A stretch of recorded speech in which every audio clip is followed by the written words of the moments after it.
বড় ছেলে আসিবুর রহমান খানের সঙ্গে ৫ মাস ধরে দেখা নেই।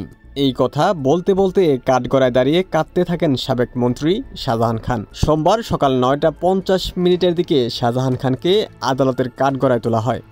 তখন তিনি আইনজীবীর সঙ্গে বিভিন্ন বিষয়ে পরামর্শ করেন। পরে তার উপস্থিতিতে ১০টা ৮ শুনানি শুরু হয়।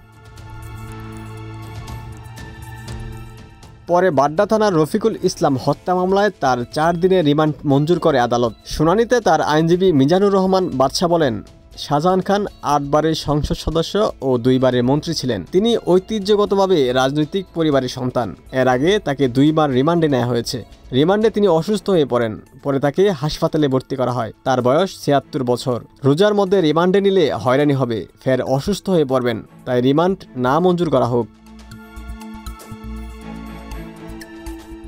রিমান্ড শুনানি চলাকালে শাহজাহান খান বলেন, মাননীয় আদালত, আমি কথা বলতে চাই। পরে আদালতের অনুমতি নিয়ে কথা বলতে শুরু করেন তিনি।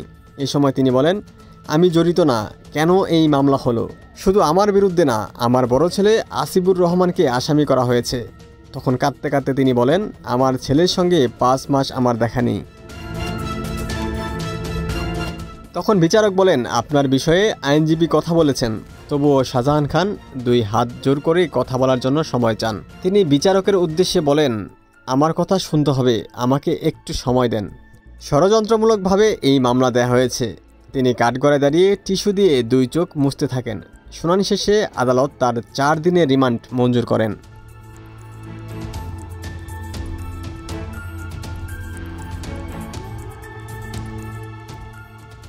পরে ১০টা ৪০ হেলমেট, বুলেট প্রুফ জ্যাকেট ও হাতকড়া পরিয়ে আদালত থেকে বের করা হয়। হাজতখানায় নেয়ার সময় তিনি বলেন, পুলিশ বলছে কথা বলা নিষেধ। এটা গণতান্ত্রিক দেশ।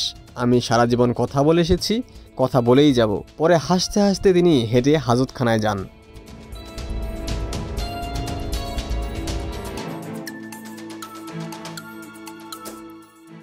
ওমর ফারুক, ঢাকা প্রকাশ।